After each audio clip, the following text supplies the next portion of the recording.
جناب اس ملک میں شروع کے چند سال چھوڑ کر باقی جناب بھٹو صاحب سے لے کر عمران خان تک سب سیاستدان جو ہے وہ فوج اور اسٹیبلشمنٹ کی مدد سے ہی حکومت میں آتے ہیں، اور پھر جب کچھ ان کے پر نکل آتے ہیں تو پھر اسٹیبلشمنٹ اور فوج کو آنکھیں دکھانا بھی شروع کرتے ہیں، اور پھر جو کچھ ان کے ساتھ ہوتا ہے وہ سب کے سامنے ہے۔ تو اس ملک کا نظام جو ہے وہ کچھ عجیب بن گیا ہے۔ کچھ اس ملک کی ہماری جو اسٹریٹجی ہے، جغرافیکل صورتحال، وہ بھی کچھ ایسی ہے کہ یہاں کی فوج کو اپنی ملک کی سالمیت کے لیے گائے بگائے مداخلت بھی کرنی پڑتی ہے اور سیاستدانوں کے بیچ بھی آنا پڑتا ہے۔ جو سیاستدانوں کو شاید پسند نہیں آتا،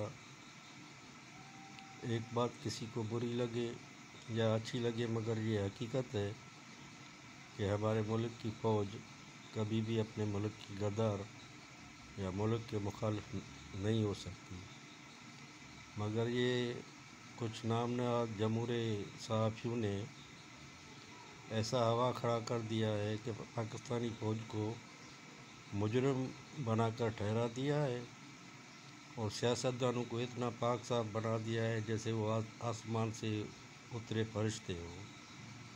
ان کے کارنامے کچھ نہیں بتاتے، وہ لوگ بھی کیا کرتے ہیں، کیا کیا کرتے رہتے ہیں، وہ تو کچھ نہیں بتاتے، مگر فوج پر وہ آئے دن الزامات لگاتے رہتے ہیں کہ یہ فوج کر رہی ہے، وہ کر رہی ہے۔ تو جناب ان سب باتوں کو بیٹھ کر سنجیدگی سے سوچنا ہوگا کہ فوج آخر ایسا کیوں کرتی ہے، اور یہ ہمارے جو جمہوری سیاستدان ہیں وہ بات تو جمہوریت کی کرتے ہیں، مگر ان کے رویے کیا جمہوری ہیں؟ بھٹو صاحب نے اپنے اقتدار کے لیے ملک توڑ کر اقتدار حاصل کیا، اس کے بعد اس نے کیا کیا؟ 1.5 سال تک چیف مارشل لا ایڈمنسٹریٹر بن کر ملک کو چلایا۔ ایک سول آدمی دنیا کی واحد مثال ہے جو مارشل لا ایڈمنسٹریٹر بن کر ملک چلاتا رہا۔ اس کے بعد 73 میں جو وہ آئین دیا، اس آئین میں بھی اپنی مرضی پر، اپنے منمانے طور پر یک طرفہ اپنی اسمبلی میں 2/3 اکثریت کے زور پر 7 ترمیمیں کی۔ 8ویں ترمیم تو مشہور ہے،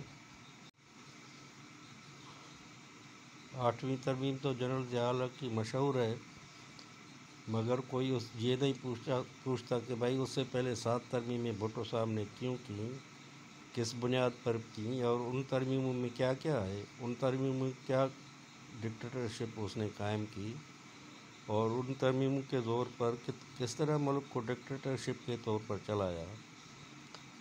اس کے بعد یہ جو ہے بے نظیر اور نواز شریف، یہ بھی فوج کی مدد سے حکومتوں میں آئے، فوج کی پیداوار ہیں، اپنے فوج کے مدد سے ایک دوسرے کی حکومتیں گراتے رہتے ہیں، اور پھر وہ جب ان کو حکومت سے نکالا جاتا ہے تو پھر وہ فوج کے خلاف، اسٹیبلشمنٹ کے خلاف باتیں کرتے ہیں۔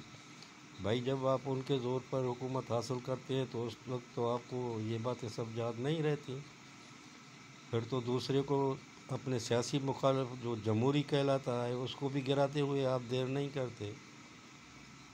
جب جنرل مشرف کا مارشل لا لگا تو اس کو بھی آپ لوگوں کو یاد ہو یا نہ ہو، پرانا ریکارڈ کھول کر دیکھ لیں تو سب سے پہلے ویلکم بے نظیر بھٹو نے لندن بیٹھ کر کیا، اور اس نے پرویز مشرف کو کہا کہ میں آپ کو ویلکم کرتی ہوں اور آپ مجھے بلا کر اپنے اقتدار میں شامل کریں۔ تو یہ کیا باتیں ہیں؟ یہ کون سا جمہوری طریقہ ہے؟ زرداری اقتدار میں آتا ہے تو وہ بھی جنرل کیانی کے زور پر اقتدار میں آتا ہے، اس کے بعد وہ جو 2/3 اکثریت کا ڈیمانڈ کر کے نواز شریف اقتدار میں آیا، اس کے بعد عمران خان مسلسل 10 سال تک فوج کے بل بوتے پر چلتا رہا اور فوج کے زور پر حکومت میں آیا۔ تو اس نے کیا کیا؟ جب فوج دیکھتی ہے کہ بھائی یہ لوگ ملک کے لیے اب نقصان میں جا رہے ہیں، تو فوج تو مجبوراً، کیونکہ پاکستان کی صورتحال ایسی ہے کہ پاکستان کو بچانا جو ہے فوج کی ذمہ داری ہے، اور انہوں نے اوتھ لیا ہوا ہے۔ وہ اگر مداخلت نہ کریں تو سیاستدانوں کے کچھ کارنامے اور کچھ اقدام ایسے ہوتے ہیں جو ملک کو لے کر ڈوبتے ہیں۔ تو اس کا مطلب یہ نہیں کہ سیاستدان آل ان آل ہو کر پھریں اور جو کچھ کرتے رہیں۔ حال ہی میں آپ دیکھیں عمران خان نے ملک کا کیا اشر کیا، کیا بیڑا غرق کر دیا۔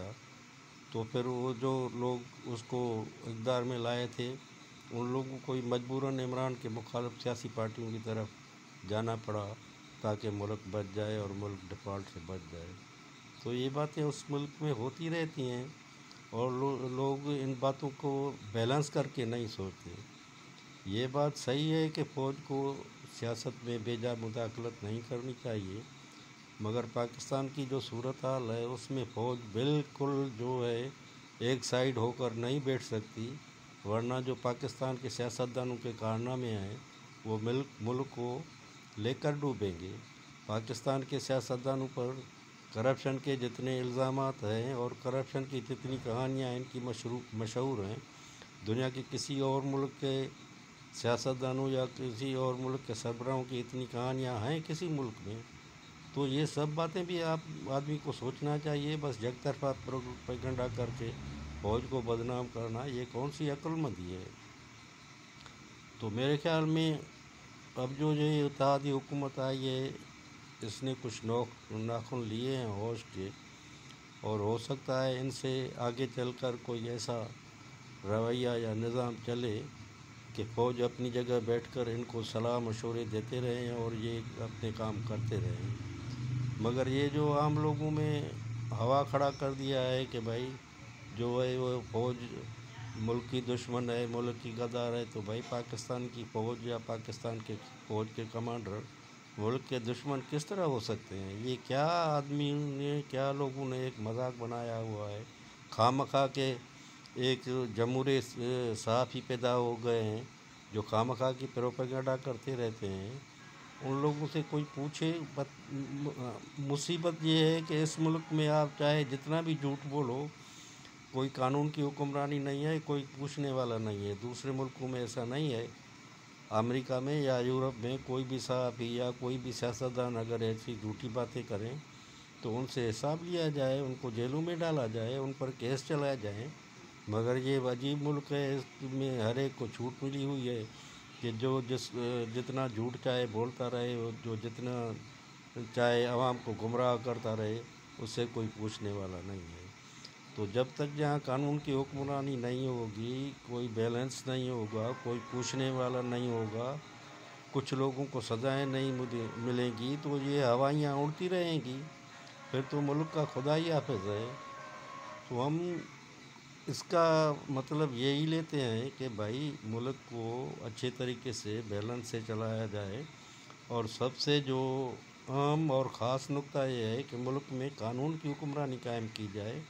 یہ جو لا قانونیت ہے، یہ جو سب لوگ اپنے آپ فن خان بنے ہوئے ہیں، جو جی میں آتا ہے سیاستدان صحافی بولتے رہتے ہیں، ہوائیاں اڑاتے رہتے ہیں اور ایسی ایسی باتیں کرتے ہیں جن کا کوئی وجود بھی نہیں ہوتا، تو یہ کس طرح کا چلن ہے؟ کسی بھی ترقی یافتہ ملک میں، کسی بھی جمہوری ملک میں یا کسی بھی ایسے ملک میں جہاں قانون کی حکمرانی ہو، ایسی باتیں نہیں چلتی۔ تو مطلب کہنے کا یہ ہے کہ جب تک اس ملک میں بیلنس قائم نہیں ہوگا، قانون کی حکمرانی نہیں ہوگی، تو یہ ملک اسی طرح چلتا رہے گا۔ تو سیاستدانوں کو بھی ہوش لینا چاہیے۔ پاکستان کی ملٹری کبھی بھی اس ملک کی دشمن نہیں ہو سکتی، نہ ان پر غداری کا الزام لگانا چاہیے۔ اب ایک مثال میں دیتا ہوں، یہ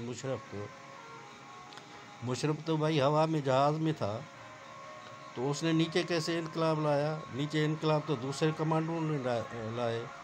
تو نواز شریف نے صرف مشرف کے خلاف کیس چلایا، وہ بھی دوسرا جو اس نے ایمرجنسی لگائی تھی۔ تو پہلا جو coup ہوا، جو نیچے والے فوجی کمانڈروں نے کیا، وہ تو مشرف نے نہیں کیا، ان کے خلاف کیا کچھ نہیں ہوا۔ اب ایک بیمار آدمی ہے، باہر پڑا ہوا ہے، اس کے لیے جیسے یہ نواز شریف یا سیاستدان شہنشاہ بنے ہوئے ہیں، کوئی حکم چلاتا ہے کہ میں نے اس کو معاف کر دیا، کوئی حکم چلاتا ہے کہ اس کو نہیں آنا چاہیے، نہیں آنے دیں گے۔ بھائی آپ لوگ کون ہوتے ہو؟ آپ اس ملک کے کوئی بادشاہ ہو کہ کوئی شہنشاہ ہے؟ وہ پیپل پارٹی کی زرداری صاحب کی بیٹی بختیور زرداری نے بولا ہے کہ یہ میری ماں کا قاتل ہے۔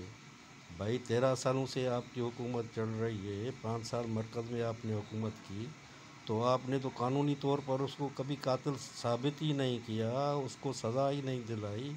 آپ اپنے منہ سے بس جس کو چاہے قاتل بولیں، جس کو چاہے بس اشراف بولیں۔ یہ کس قسم کا چلن ہے؟ یہ قسم کی سیاست ہے؟ تو ہم تو اس سیاست کو بٹرے کرتے ہیں، ہم تو اس سیاست سے نفرت کرتے ہیں، بلکہ ایسی سیاست کی نفرت کرتے ہیں۔ یہ لوگ کیا اس ملک کے بادشاہ بنے ہوئے ہیں، شہنشاہ بنے ہوئے ہیں کہ جو جی میں آئے آرڈر کرے کہ یہ ہوگا، ایسا ہوگا، جو کہیں کہ ایسا نہیں ہوگا؟ یہ کیا ہے؟ عدالتیں کہاں ہیں؟ قانون کہاں ہیں؟ پھر تو یہ فسطائیت ہے نا۔ اور پاکستان میں بھٹو دور سے فسطائیت ہی چلتی آ رہی ہے۔ بھٹو نے بہت بڑی فسطائی حکومت کی، اس کے بعد یہ عمران خان کی حکومت پوری فسطائی حکومت تھی، مخالفین کو دبانے کے لیے تھی۔ بھٹو بھی مخالفین کو دباتا تھا، سب کو جیلوں میں ڈالتا تھا، اس پر مخالفین کو قتل کرنے کے بڑے الزامات ہیں۔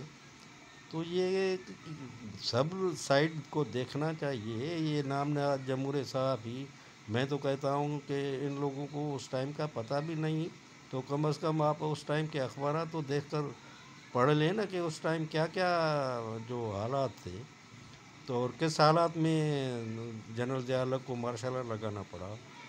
بھٹو نے پولیس اور فوج کو اتار کر لوگوں پر گولیاں چلائی، روز 4 5 10 12 لوگ مر رہے تھے۔ بھٹو مخالفین سے جو سیاسی معاہدہ تھا وہ کر کے 4 بار ملک کے دورے پر چلا گیا۔ تو یہ کیسی باتیں ہیں جو لوگ کرتے ہیں جن کو اس ٹائم کا کچھ پتہ بھی نہیں کہ وہ مارشل لا کیوں لگا، مشرف کا مارشل لا کیسے لگا۔